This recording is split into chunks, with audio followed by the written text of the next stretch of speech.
Եթերում ազատ լուրերի հիմնական թողարկումն է, ես Արա Աբրամյանն եմ, բարի երեկո, օրվա իրադարձությունները նախամարոտ։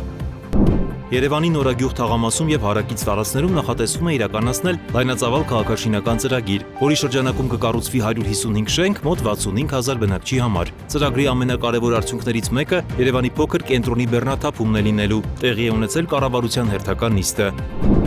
Փաշինյանը կառավարության նիստից հետո լրագրողների հետ զրույցում անդրադարձել է Հայաստանի արտաքին քաղաքական օրակարգին, տարածաշրջանային զարգացումներին եւ անվտանգության առնչվող մի շարք հիմնարար հարցերի։ Ազգային ժողովի նախագահ Ալեն Սիմոնյանն ընդունել է Հայաստանում ՌԴ դեսպան Սերգեյ Կոպիրկինին։ Զրուցակիցների քննարկումների առանցքում են եղել երկկողմ կապերին, նաև միջխորհրդարանական հարաբերություններին վերաբերող հարցեր։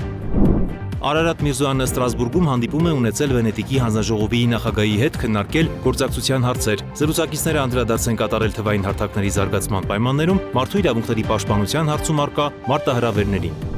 Կենտրոն, որտեղ ֆիզիկական վերականգնումը սկսվում է ոչ միայն բժշկությունից, այլև մարդկային հավատից։ Զինված ուժերի կազմավորման 34-րդ տարեդարձի օրը զինվորի տունը դարձել է հանդիպման վայր։ Վերականգնողական կենտրոն է այցելել վարչապետ Փաշինյանը։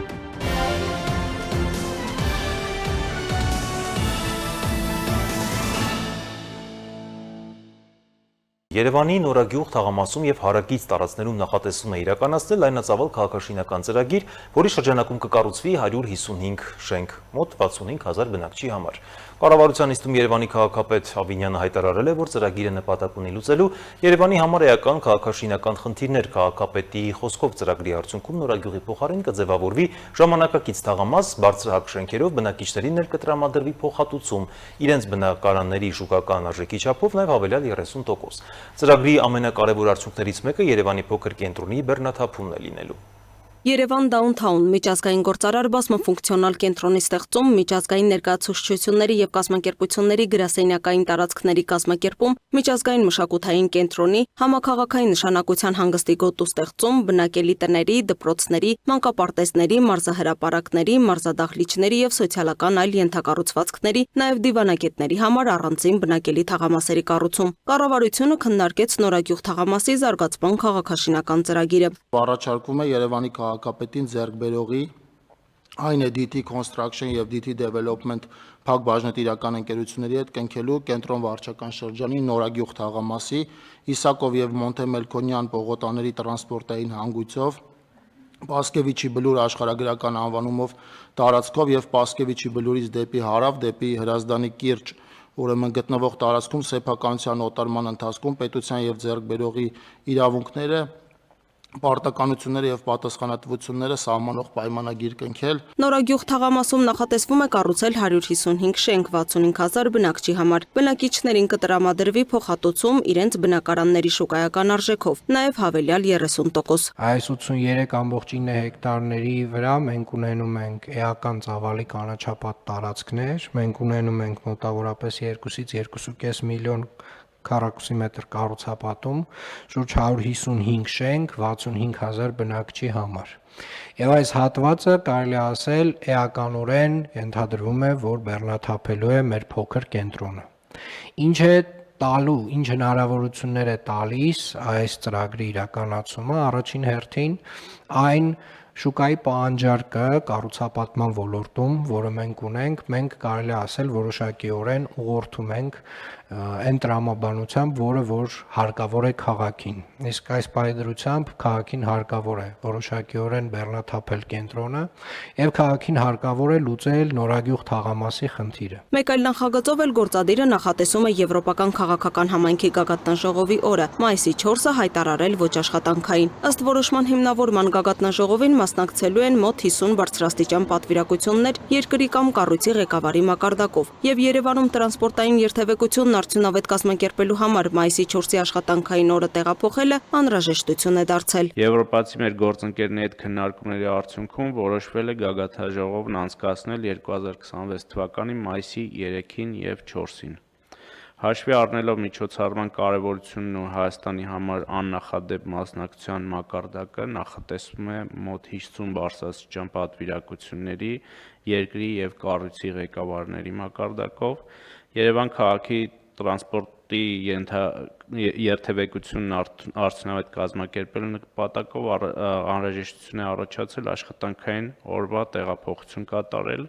Այս նախագծով առաջարկում է մայիսի 4-ի աշխատանքային օրը տեղափոխել ապրիլի 18-ի շաբաթ օրը։ Կառավարությունը քննարկեց նաև Հայաստանի Հանրապետության գիտության ոլորտի զարգացման 2026-ից 30 թվականների ռազմավարական ծրագիրը, որի ընդունումը միտված է մինչև 2030 թվականը արդյունավետ կառավարվող եւ միջազգային մակարդակով մրցունակ գիտական համակարգի ձևավորմանը։ Ըստ այդմ գիտության ոլորտն արդյունավետորեն ինտեգրված է լինելու բարձրագույն կրթության համակարգին, հետազոտության բոլոր տեսակներում ապահովելով երիտասարդ կադրերի արդյունավետ եւ համակարգված ներգրավումն ու նպաստելով նոր կադրերի ձևավորմանը։ Ծրագիրը իրենից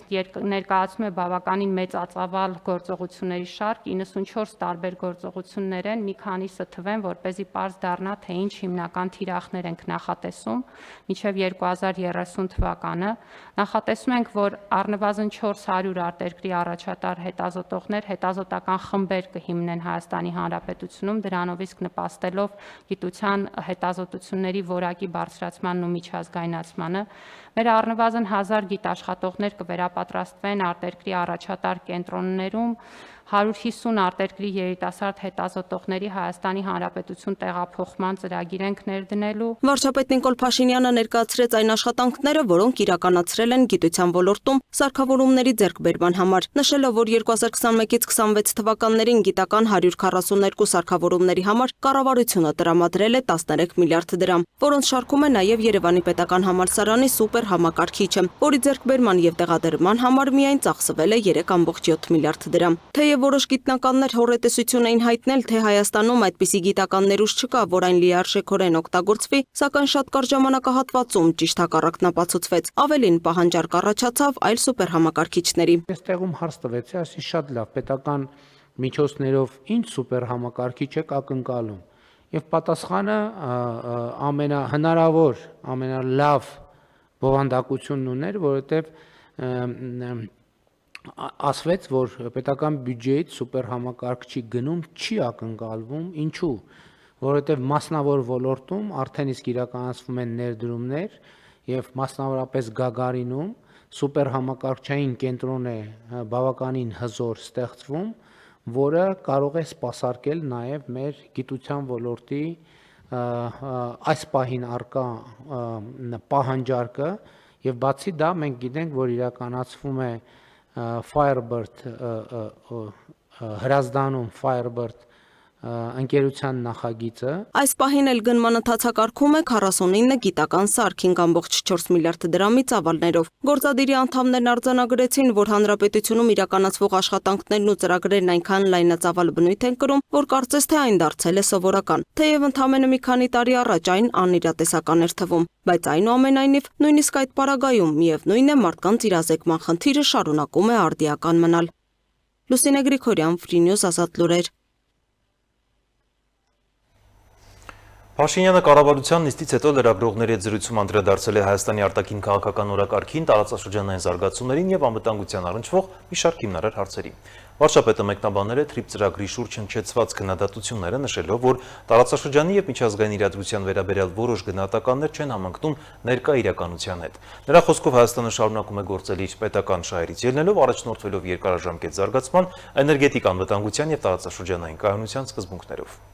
Կարծում եմ, պարոն Քոչարյանի գիտելիքներն ու իմացությունը տարածաշրջանի եւ միջազգային իրադրության մասին հուսահատ կերպով հնացած են։ Այս մասին կառավարության նիստից հետո լրագրողների հետ ճեպազրույցում նշեց վարչապետ Նիկոլ Փաշինյանը, մեկնաբանելով Հայաստանի Հանրապետության երկրորդ նախագահ Ռոբերտ Քոչարյանի հայտարարությունը թրիփ ծրագրի վերաբերյալ, ըստ որի թրիփի ուղին հիմնականում սպասարկում է Ադրբեջանի եւ Թուրքիայի շահերը, մինչդեռ հայկական շահն այս ձևաչափերում բացակայում է։ Նա նաեւ անդրադարձել է խաղաղ միջուկային էներգետիկայի ոլորտում միջազգային գործակցությանը։ Վարչապետը նշել է, որ Հայաստանը զարգացնում է գործընկերային հարաբերություններ տարբեր երկրների հետ, խաղաղ միջուկային տեխնոլոգիաների կիրառման եւ էներգետիկ անվտանգության ամրապնդման նպատակով։ Եվ մենք մեր համագործակցությունները զարգացնում ենք տարբեր երկրների հետ, ովքեր տիրապետում են միջուկային տեխնոլոգիաների։ Մենք այս պահին աշխատում ենք բոլոր գործընկերների հետ, Ֆրանսիայի հետ, Միացյալ Նահանգների հետ, Ռուսաստանի հետ, Հարավային Կորեայի հետ, Չինաստանի հետ եւ անհրաժեշտ որոշումները կկայացվեն համապատասխան բոլոր հնարավոր հարցերի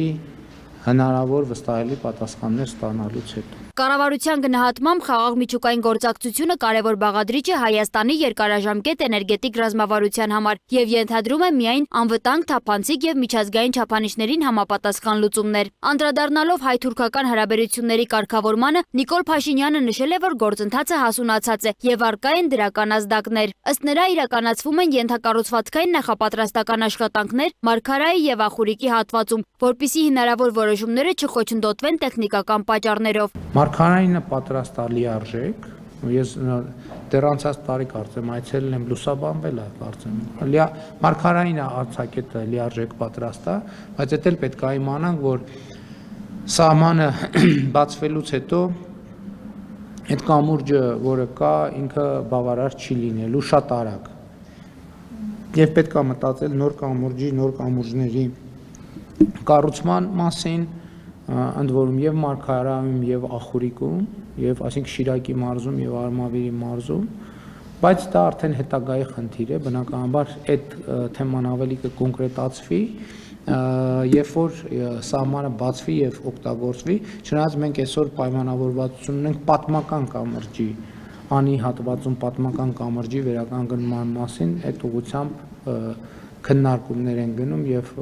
հնարավոր է նույնիսկ առաջիկայում արդեն գործնական հատվածը սկսի։ Տարածաշրջանային հաղորդակցությունների ապաշրջափակման համատեքստում վարչապետն անդրադարձել է նաև երկաթուղային կապերի վերականգնմանը։ Հայաստանը գրավոր դիմել է Ռուսաստանի Դաշնությանը Ադրբեջանի եւ Թուրքիայի տարածքով անցնող երկաթուղային հատվածների վերակառուցարկման հարցով։ Չնայած պաշտոնական պատասխան դեռ չկա, կառավարությունից հայտնում են, որ գործընթացը շարունակվում է եւ քննարկումները տեղափոխվել են գործնական հարթություն։ Միաժամանակ ընդգծվում է, որ անհրաժեշտության դեպքում Հայաստանը պատրաստ է ինքնուրույն իրականացնել պատասխան աշխատանքները։ Խոսելով Ադրբեջանի հետ հարաբերությունների մասին, Նիկոլ Փաշինյանը նշել է, որ եթե որոշ քայլեր նպաստում են մարդասիրական խնդիրների լուծմանը կամ տնտեսական փոխադարձ շահերին, դրանք չպետք է արժանանան քննադատության։ Նրա խոսքով հաղորդակցուհիների բացումը, ապրանքների տարանցումը եւ մարդասիրական հարցերի լուծումը կարող է նպաստել տարածաշրջանային կայունությանը։ Ադրբեջանը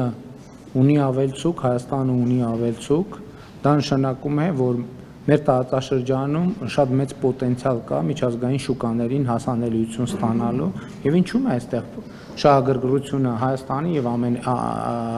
Ադրբեջանի, ինչու՞մ կարող է լինել, որ մենք Ադրբեջանի ցանցերը օգտագործենք արտահանման ավելի մեծ շուկաների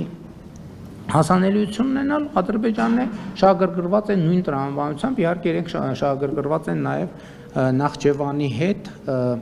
էներգետիկ փոխանցումներ ունենալու, տեսեք մեր էներգետիկ համակարգը միացած է Վրաստանին եւ Իրանին եւ կարծում եմ, որ ճիշտ կլինի, որ մեր էներգետիկ համակարգը միացած լինի նաեւ Թուրքիային եւ Ադրբեջանին։ Դա մեր հնարավորություններն է մեծացնելու արտահանման։ Խոսելով թրիփի մասին Փաշինյանը նշել է, որ համաձայն գործող պայմանագրի Հայաստանի սահմանները եւ անցակետերը կլինեն հայկական ինստիտուտների վերահսկողության ներքո, վստահեցնելով այդ գործառույթի արտապատվիրակումը բացառվում է։ Թրիփը ներդրումային ծրագիր է, տնտեսական ներդրումային ծրագիր է առաջին հերթին եւ այդ նախագծով բազմամիլիոն, 100 միլիոնների ներդրումներ են լինելու Հայաստանի Հանրապետությունում։ Ինչ վերաբերում է Ռուսաստանին եւ Չինաստանին, մենք շատ սերտ գործակցում ենք թե Ռուսաստանի, թե Չինաստանի հետ։ Մենք Չինաստանի հետ, եթե չի նկատվել, ռազմավարական երկխոսություն ենք սահմանել նախորդ տարվա օգոստոսին, սեպտեմբերին Չինաստան կատարած իմ այցի արդյունքներով եւ այդ փաստաթուղթը ընդունվել է Չինաստանի նախագահ Սի Ցզինպինի հետ իմ ունեցած երկկողմ հանդիպման արդյունքներով եւ ես այս տարի եթե հիշողությունս չդավաճանի 2-3 երկկողմ հանդիպում եմ ունեցել Ռուսաստանի Դաշնության նախագահի հետ, մենք մեր հարաբերությունները բոլոր ուղղություններով զարգացնում ենք։ Նրա խոսքով Հայաստանը կենտրոնացած է սեփական պետականության ամրապնդման եւ երկարաժամկետ զարգացման վրա։ Անդրադառնալով եկեղեցի պետություն հարաբերություններին, Փաշինյանը հայտարարեց, որ համակարգային հակամարտություն գոյություն չունի։ Չկա եկեղեցի պետություն հակամարտություն, ինչպես դուք նշեցիք, կա եկեղեցում իշխանությունը ուզուրպացրած անձ, որը ոչ մի պայմանով չի կարող լինել այդ պաշտոնում, եւ մենք բոլոր հնարավոր միջոցները թույլատրելի եւ օրինական ձեռնարկելու ենք նրան իրեն ոչ արժանի տեղից դուրս բերելու համար։ Վարչապետը խոսեց նաև էներգետիկայի, Սևանա լճի բնապահպանական խնդիրների եւ տարածաշրջանային էներգետիկ փոխկապակցման հնարավորությունների մասին, ընդգծելով, որ Հայաստանի ռազմավարական նպատակն է դառնալ կայուն, կանխատեսելի եւ անվտանգ պետություն, բաց տնտեսական հեռանկարներով։ Բնապահպանական խնդիրների շարքում վարչապետն առանձնակի ուշադրություն է դարձրել Սևանա լճի էկոլոգիական վիճակին, ընդգծելով, որ հարցն այլևս չի կարող հետաձգվել։ Նրա խոսքով, թեև առկա են կեղտաջրերի մաքրման կայաններ, գործող համակարգերը հիմնականում ապահովում են միայն տեխնիկական մաքրում, ինչը բավարար չէ լճի էկոհամակարգի պահպանման համար։ Խոսելով դատական համակարգի բարեփոխումների մասին, վարչապետը նշեց. Կարծում եմ, որ Հայաստանում պետք է ներդրվի երթվյալ ատենակալների ինստիտուտ, որը նաև դատական համակարգի օրգանական շատ կոնկրետ եւ ուղիղ կապ կստեղծի հանրության հետ։ Անդրադառնալով եվրոպական քաղաքական համայնքի գագաթնաժողովին, Նիկոլ Փաշինյանը կարևորեց միջոցառման նշանակությունը Հայաստանի միջազգային տեսանելիության եւ արտաքին քաղաքական օրակարգի առաջխաղացման տեսանկյունից։ Նրա խոսքով, նման ձևաչափի գագաթնաժողովների անցկացումը հնարավորություն է տալիս ոչ միայն ներկայացնելու Հայաստանը որպես վստահելի գործընկեր, այլև բարձր մակարդակով քննարկել ինչպես տարածաշրջանային, այնպես էլ երկկողմ օրակարգային հարցեր։ Այդ համատեքստում վարչապետը խոսեց նաև ԵՄ Հնդկաստան առևտրային խոշոր համաձայնագրից։ Բայց ես կարծում եմ, որ շատ կարևոր մի բան է տեղի ունեցել։ Հնդկաստանը եւ Եվրամիությունը ստորագրել են առևտրային մեծ պայմանագիր, որը կարծում եմ ուղիղ առնչություն ունի նաև մեր տարածաշրջանի եւ Հայաստանի Հանրապետության հետ, Ադրբեջանի, Վրաստանի, որովհետեւ կարծում եմ, որ Հարավային Կովկասի տարանցիկ պոտենցիալը եւ նշանակությունը այդ թվում այդ պայմանագրի բերումով ավելի է մեծանալու, ընդ որում ես չեմ առանձնացնում երկրներից որևէ մեկը, ես խոսում եմ Ադրբեջանի, Հայաստանի, Վրաստանի մասին եւ իհարկե նաեւ Իրանի Իսլամական Հանրապետության, Թուրքիայի եւ այստեղ ինչքան շուտ մենք համագործակցության կոնկրետ ձևաչափեր գտնենք, այնքան ավելի լավ կլինի տարածաշրջանի, նրա պետությունների եւ ժողովուրդների եւ իհարկե Եվրամիության եւ Հնդկաստանի մեր գործընկերների համար։ Ըստ Փաշինյանի, թռիփի խաղաղության խաչմերուկ նախագծի եւ Հարավային Կովկասի որպես տարանցման երթուղու նշանակությունը էականորեն մեծանում է։ Սոնա Գիշյան, Տիգրան Ղազարյան, Free News, Ազատ լուրեր։ Ազգային ժողովի նախագահ Ալեն Սիմոնյանն ընդունել է Հայաստանում ՌԴ դեսպան Սերգեյ Կոպիտկինին, զրուցակիցների քննարկումների առանցքում են եղել երկկողմ կապերի, նաև միջխորհրդանական հարաբերություններին վերաբերող թեմաները։ Կողմերը անդրադարձ են կատարել նաև Ազգային ժողովի նախագահի Ռուսաստանի Դաշնություն կատարելիք պաշտոնական այցին առնչվող օրակարգային հարցերի։ Ստրասբուրգ այցի ընթացքում արտաքին գործերի նախարար Միրզոյանը քաղաքավարական հանդիպում է ունեցել Եվրոպայի խորհրդի խորհրդանական վերժողովի նախորդ նախագահ Թեոդորոս Ռուսոպուլոսի հետ։ Անդրադարձ է կատարվել Եվրոպայի խորհրդի շրջանակներում տարբեր մակարդակներում ձևավորված դինամիկ գործակցությանը եւ առաջնահերթություններին։ Միրզոյանը շնորհակալություն է հայտնել նրան արդյունավետ գործակցության համար եւ հաջողություն մաղթել իր հետագա գործունեության մեջ։ Միրզոյանը հանդիպում է ունեցել նաև Վենետիկի հանձնաժողովի նախագահ Մարտա Կարտաբիլայի հետ քննարկել գործակցության հարցեր։ Միրզոյանն ընդգծել է, որ ժողովրդավարական բարեփոխումների հավակնոտ օրակարգի շրջանակում Հայաստանը կարևորում է իրավական տարբեր նախաձեռնությունների առնչությամբ հանձնաժողովի ներդրումը։ Զրուցակիցներն անդրադարձ են կատարել թվային հարթակների զարգացման պայմաններում մարդու իրավունքների պաշտպանության հարցում առկա մարտահրավերներին ու դրանց հասցեագրման նպատակով արդյունավետ մեխանիզմների մշակման իրացման կարևորությանը։ Մտքեր են փոխանակվել նաև փոխադարձ հետաքրքրություն ներկայացնող այլ հարցերի վերաբերյալ։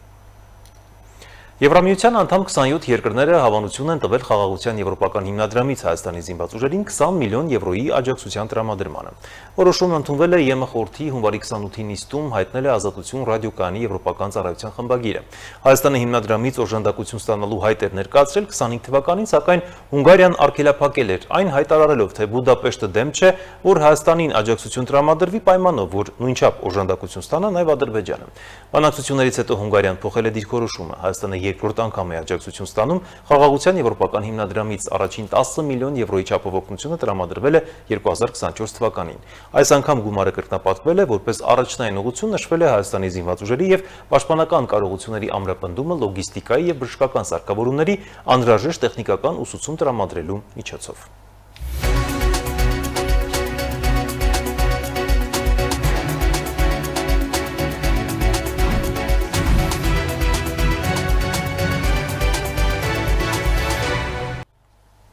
Կենտրոն, որտեղ ֆիզիկական վերականգնումը սկսում է ոչ միայն բժշկությունից, այլև մարդկային հավատից, Հայաստանի Հանրապետության զինված ուժերի կազմավորման 34-րդ տարեդարձի օրը զինվորի տունը դարձել է հանդիպման վայր։ Վերականգնողական կենտրոն է այցելել վարչապետ Նիկոլ Փաշինյանը, շփվել զինհաշմանդամների ու նրանց ընտանիքների հետ, լսել նրանց խնդիրները, ծանոթացել կենտրոնում իրականացվող ծրագրերին։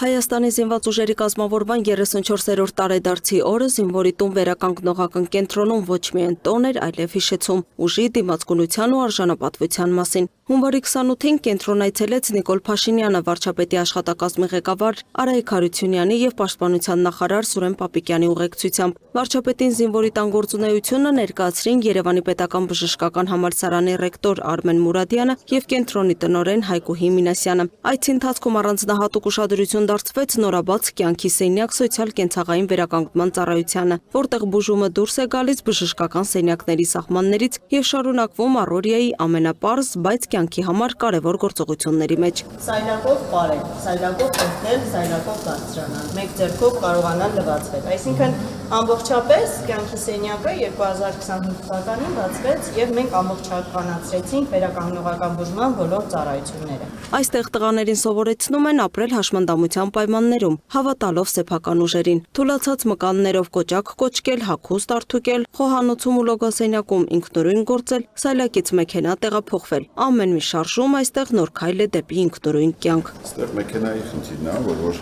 ինքը սայլակից ինքնուրույն անցնի մեքենա ծավալի սա տեղավորվում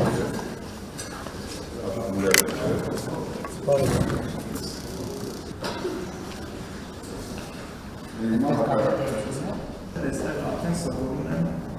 ինչպես ինքնուրույն տեղադրել մեքենայի մեջ եւ ինչպես մեքենայի մեջ տեսնել, որպեսզի միանունակ կարողանան աշխատանքի Եվ երկու օր առաջ պաշտպանության նախարարությունը քննարկում է եւ մեր օրակարգի առաջին ամենակարևոր խնդիրներից մեկը դա է, որ սահմանափակումով ընդհանրապես մարդկանց ծառայության ներգրավում եւ ամենավան զինված ուժերի սպառազինության եւ տեխնիկայի բնույթն է փոխվում եւ ասենք օրինակ այս սենյակից կարելի է մարդկան հետապահություն դուրս ԱԹՍ-ով եւ այլն ամենատարբեր բաները։ Վարչապետին ներկայացվեց նաև կենտրոնի նորաբաց ճաշարանը, որտեղ զինհաշմանդամներն օրական 3 անգամ սնվում են։ Սնունդը, ինչպես եւ զինվորի տանը մատուցվող բոլոր ծառայությունները նրանց համար ամբողջությամբ անվճար է։ Միաժամանակ նշվեց, որ քաղաքացիական անձինք եւս կարող են օգտվել կենտրոնի ծառայություններից վճարովի հիմունքներով։ Ստացված ամբողջ շահույթն ուղղվում է զինհաշմանդամների խնդիրների լուծմանը, ստեղծելով ինքնաբավության եւ փոխաջակցության յուրօրինակ մոդել։ Զինվորի տան ֆինանսավորումը քանի տոկոսն սա պետական տարբեր ծրագրերով եւ քանի տոկոսն է որ այլ ծրագրեր 40-60 ընդհանուր հարաբերակցությունը մեր բարեգործական մուտքերը 40% են կազմում եւ մեր 60% մուտքերը կազմում են մեր վճարովի ծառայությունները եւ պետական պատվերը, որից 4 միլիարդ բոլոր տարիների դա պետական ծրագրերի շրջանակում արվել մնացած է հələ գործառնական որում վճարը քաղաքացիներ, որոնք այսպեսի բուժում Պակիստանային դուրս են ինսուլտից հետո ասենք ավտոավարիայից, որտեղ մենք երբ սկսում ենք համաչափել, սկսում ենք հիմնականում բարեգործականով են ունենում, հիմա բարեգործականը գնալով նվազում է եւ ավելի շատ գործառնական ինստիտուցիոնալ է գալի եւ կարող է դառնալ արդեն ինստիտուտ, կայացած հիմնարկ։ Այցի ընթացքում վարչապետը շրջեց նաև զինվորի տան վիրաբուժական բաժանմունքում, որը հագեցած է նորագույն բժշկական սարքավորումներով։ Այստեղ իրականացվում են վիրահատություններ թե զինհաշմանդամների, թե քաղաքացիական անձանց համար։ Իսկ վերջիններիս բուժումից ստացված եկամուտը կրկին ծառայում է կենտրոնի շահառուների բարեկեցությանը։ Նշվեց, որ զինվորի տան ֆինանսավորումն իրականացվում է համատեղ ուժերով, պետության, բարերարների եւ կենտրոնի կողմից քաղաքացիական անձանց մատուցվող ծառայություններից ստացված հասույթի միջոցով։ Սա պետություն, հասարակություն գործակցության հաջողված օրինակներից մեկն է։ Այստեղ շատ առանձնահատուկ է լամինար ոսկը, որը որ զերծությունն է միանգամից ապահովում, սա միջազգային ստանդարտ է։ Լամինար ոսկը շատ թանկ է, լամինար ոսկը օպերացիաները ամեն հեպաֆիլտրերով ճիշտ դրական ճնշում ունի։ Ընդհանուր առմամբ արվել է 1237 վիրահատություն բացման օրվանից 24 թվականի մայիսի 60-ը եղավ։ Օրը եզրափակվեց տոնական ճաշով, միևնույն սեղանի շուրջը նստած էին պատերազմից հետո վիրավորում ստացած զինհաշմանդամները, նրանց ընտանիքի անդամներն ու վարչապետ Նիկոլ Փաշինյանը։ Մթնոլորտը պաշտոնական չէր, այն լի էր մարդկային շփումով, անկեղծ զրույցներով եւ հուզող հարցերով։ Այս միշտ բացակայել է գալ Զինվորի տունը բարեգործական հասարակական կազմակերպություն է, որի առաքելությունը զինհաշմանդամների ֆիզիկական եւ սոցիալական վերականգնումն է, նրանց լիարժեք վերաինտեգրումն ու կյանքի որակի բարձրացումը։ Այսօր կենտրոնն ունի 10,000 շահառու, 90-ականներից մինչև մեր օրերը զինվորական ծառայության, պատերազմի կամ խաղաղ պայմաններում վիրավորում ստացած անձինք։ Զինվորի տունը վաղուց արդեն պարզապես վերականգնողական կենտրոն չէ, այն մի վայր է, որտեղ ցավը վերածվում է ուժի, իսկ վերքը նոր կյանքի մեկնարկի։ Լուսինե Գրիգորյան, Free News, Ազատ լուրեր։ Մեծ Բրիտանիայի վարչապետ Քիր Սթարմերը այցով Չինաստանում է, որտեղ նրան ընդունել է նախագահ Սի Ցինփինը։ Սա Մեծ Բրիտանիայի վարչապետի առաջին այցն է 2018 թվականից ի վեր։ Սթարմերը իր այցն անվանել է պատմական, նշելով, որ Չինաստանը կարևոր խաղացող է, որի հետ Մեծ Բրիտանիան ձգտում է ավելի սերտ հարաբերություններ կառուցել։ Ցինփինն իր հերթին ընդգծել է, որ Չինաստանը ցանկանում է Բրիտանիայի հետ զարգացնել երկարաժամկետ, կայուն եւ համապարփակ ռազմավարական գործընկերություն։ Սթարմերին Չինաստան երրորդի այցի ընթացքում ուղեկցում են բրիտանական գործարար աշխարհի սպորտի եւ մշակույթի ոլորտների 54 ներկայացուցիչներ։ Իդեպ փետրվարին էլ նախատեսում է Գերմանիայի կանցլեր Մերցի այցը Պեկին։ Միջազգային մյուս լուրերը տեսաշարով։ Դանիայի արտաքին գործերի նախարարությունը հայտարարել է, որ մեկնարկել են Ամերիկայի Միացյալ Նահանգների, Գրենլանդիայի եւ Դանիայի միջև բանակցությունները։ Reuters-ի փոխանցմամբ կողմերի բարձրաստիճան պաշտոնյաները քննարկում են Արկտիկայում անվտանգության հարցերը Դանիայի թագավորության կարմիր գծերի պահպանմամբ։ Ամերիկայի Միացյալ Նահանգների պետքարտուղար Մարկո Ռուբիոն հայտարարել է, որ Գրենլանդիայի հարցով արդեն ձևավորված գործընթաց կա եւ նախատեսում են տեխնիկական մակարդակի հանդիպումներ։ Ավելի վաղ նախագահ Դոնալդ Թրամփը նշել էր, որ Գրենլանդիան կարևոր է Ամերիկայի Միացյալ Նահանգների անվտանգության համար, սակայն ընդգծել էր, Վաշինգտոնը չի պատրաստվում ուժով տիրանալ կղզուն եւ նախընտրում է բանակցային ճանապարհը։ Ամերիկայի Միացյալ Նահանգների պետքարտուղար Մարկո Ռուբիոն հնարավոր է համարել Իրանի դեմ կանխարգելիչ ռազմական գործողություն իրականացնելու տարբերակը։ Սենատի արտաքին հարաբերությունների հանձնաժողովում նա հայտարարել է, որ նման քայլը կձեռնարկվի, եթե Վաշինգտոնը եզրակացնի, որ Թեհրանը հարձակում է նախապատրաստում ամերիկյան ուժերի դեմ։ Ռուբիոն ընդգծել է, որ Ամերիկայի Միացյալ Նահանգները պետք է ունենա բավարար ռազմական ներկայություն Մերձավոր Արևելքում հնարավոր սպառնալիքներին հակադարձելու համար։ Նրա խոսքով տարածաշրջանում ամերիկյան ուժերի թվաքանակը կարող է ավելացվել։ Միաժամանակ պետքարտուղարը չի բացառել Իրանի կողմից ամերիկյան զորքերին հարվածելու հնարավորությունը։